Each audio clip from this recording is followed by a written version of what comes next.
మనుషుడు బ్రతికున్నోడికి ఏమవుతుంది, ఆ వేడి లోపల రక్తాన్ని ఎక్కడ నిలబడకుండా ఆ అరికాలు మొదలుకొని నడినెత్తి వరకు కూడా రక్తం ఎప్పుడు కూడా up and down up and down up and down అవుతూనే ఉంటా ఉంటుంది. అలా అవ్వటం వల్లనే మనుషుడు బ్రతికి ఉంటాడు. డయాలసిస్ తెలుసా మీకు? చూసావా డయాలసిస్ పేషెంట్? డయాలసిస్ కూడా అంతే. ఆ పేషెంట్స్లో రక్తం ఉండదు. వాళ్ళు ఏం చేస్తారో తెలుసా? డయాలసిస్ పేషెంట్ ఈ తొడ దగ్గర జుగల్ వెయిన్ అంటారు దాన్ని. ఈ తొడలో ఉన్నటువంటి ఒక లావు నరాన్ని తీసుకొని అక్కడ ఒక సూది గుచ్చుతారు. ఈ చేతికి ఎక్కడైనా ఒక వెయిన్ తీసుకుంటారు. ఈ తొడలో నుంచి రక్తాన్ని మిషన్లోకి పంపిస్తారు. బాగా వినండి, ఈ తొడలో నుంచి మనిషిలో ఉన్న రక్తం అంతా మిషన్లోకి వెళుతుంది. ఆ మిషన్లోకి వెళ్ళినటువంటి రక్తం మీకు ఇంకా బాగా అర్థం అవ్వాలంటే పాల కేంద్రం తెలుసుగా మీకు? పాల కేంద్రం చూసారా? బాగా గేదె నుంచి అప్పుడే తీయబడిన పాలుని వాళ్ళు పర్చరైజేషన్ చేస్తాం అంటారు.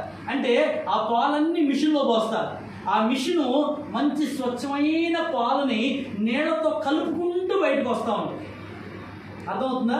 కొన్ని నీళ్ళతో కలుపుకుంటూ ఇప్పుడు 10 లీటర్ల పాలు అనుకో, ఆ 10 లీటర్ల పాలు ఆ మిషన్లో పోస్తే వాడు ఒక క్యాను ఏదో పెట్టుకుంటాడు, ఒక ట్యూబ్ వేస్తాడు. అందులో ఈ పాలు ఆ నీళ్లు రెండు కలిసి ఇంకొక 2-3 క్యాన్లు వస్తాయి. ఈ 10 లీటర్ పాలల్లా 30 లీటర్లు అవుతుంది.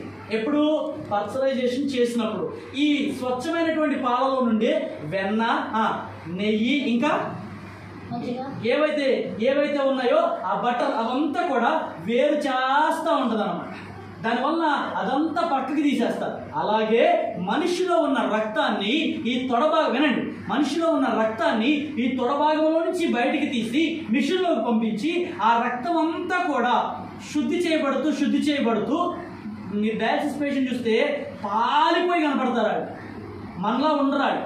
ఎందుకంటే మనది ఒరిజినల్ బ్లడ్, వాళ్ళలో ఒరిజినల్ బ్లడ్ ఉండదు. వాళ్ళు ప్రతి 3 నెలలకు ఒకసారి 6 నెలలకు ఒకసారి కంపల్సరీగా డయాలసిస్ చేయించుకోవాలి. ఆ మిషన్లోకి వెళ్ళిన రక్తం తిరిగి కొంచెం పెద్ద 2-3 లీటర్ల క్యాను ఎన్ఎస్ వాటర్ ఉండదు. ఆ వాటర్లో మిక్స్ అయ్యి మరలా ఆ బాడీలోకి ఈ వెయిన్ ధర లోపలికి వెళ్తూ ఉంటుంది. అలా రాను ఆ రక్తం పలచబడి వాళ్ళు 10 సంవత్సరాల ముందు బతకాల్సిన వాళ్ళు 5 సంవత్సరాల లోపే. రక్తం లోపల లేకపోతే రక్తమే మనిషికి ప్రాణం, అంతేగా? రక్తమే మనిషికి ప్రాణం. కాబట్టి మనం రక్తాన్ని తినకూడదు, రక్తం ఎప్పుడు తినకూడదు. చాలామంది రక్తం ఏదైనా వస్తే వెంటనే లాగేసుకుంటూ ఉంటారు. అది తినకూడదు, దాన్ని ఊసేయాలి వెంటనే. రక్తం మనిషిని బ్రతికించేది. కాబట్టి ఆ డయాలసిస్ చేసిన పేషెంట్కి ఆ రక్తం అంతా పర్చరైజేషన్ అయ్యి ఎలాగా వాటర్తో పాటుగా మరలా రక్తం లోపలికి వెళ్ళిందో ఇంచుమించు కనీసం 3 గంటలు చేస్తారు. ఒక పేషెంట్కి డయాలసిస్ ఎన్ని గంటలు?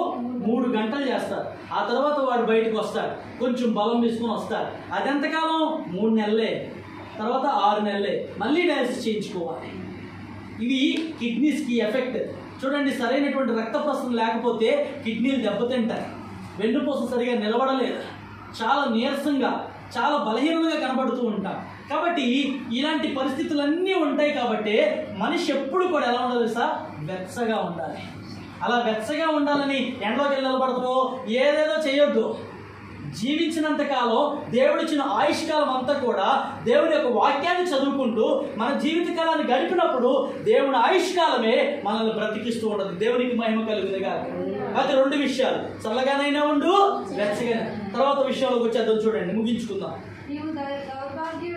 ఇక్కడ చూడండి, ఆ మాటే మాట్లాడటం కాకుండా ఇంకొక గట్టి మాటలు ఏమన్నాడంటే, అసలు నువ్వు దౌర్భాగ్యుడివి, దిక్కుమాలిన వాడివి, దరిద్రుడివి. ఓ నాయనా,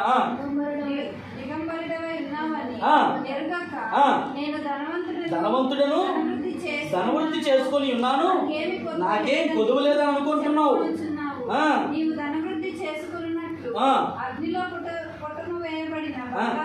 బంగారమును ధరించుకొనుటకు తెల్లని వస్త్రములు నీ దృష్టి కలిగినట్టు నీ కన్నులకు కాటుకను. మీకు ఇందాక చెప్పిన ఈ మాటలో మీకు అర్థమైందా? ఇందాక 3 విషయాలు చెప్పారు. ఏమేమి దొరుకుతుంది అన్నాను? బంగారం, గొర్రెబొచ్చు, కాటుక. ఇక్కడ చెప్తున్నాడు దేవుడు, వింటున్నారా? నువ్వు దౌర్భాగ్యుడివి, దిక్కులోనేడివి, గుడ్డివాడివి, నీకు సిగ్గు లేదు. ఎందుకు లేదంటే, ఇదిగో ఆ బంగారం చూసుకొని నువ్వు మిడిచిపడుతున్నావు, ఆ గొర్రెబొచ్చు చూసుకొని నువ్వు ఎగిసెగిసి పడుతున్నావు. కాబట్టి నువ్వు చేయాల్సిన పని ఏంటంటే, అక్కడ వచ్చిన రాస్తున్నాడు చూసారా, దౌర్భాగ్యుడివి, దిక్కుమాలినవాడివి, దరిద్రుడు, గుడ్డివాడివి, ఎరుగకి ఉన్నావు, నీవు ధనవంతుడివి, ధనవృద్ధి చేసుకుంటున్నావు, నాకేమీ కొదువలేదని చెప్పుకుంటున్నావు. కాబట్టి కబడ్దార్, ఒక్కసారి నా మాటను. ఏమన్నా తెలుసా, నీ ధనవృద్ధి కొట్టుకొని పోనట్లు అగ్నిలో పుటం వేయబడిన నీ బంగారాన్ని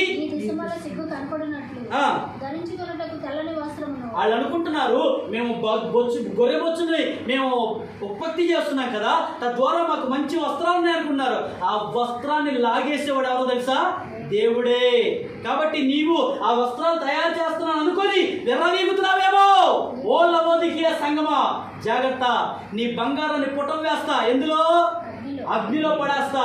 దానివల్ల ఏ ప్రయోజనం లేదు. నీ బంగారం చూసుకొని విర్రవీగుతున్నావేమో, నీవు వస్త్రాలు తయారు చేస్తానని నీవు ఇంకా విర్రవీగుతున్నావేమో.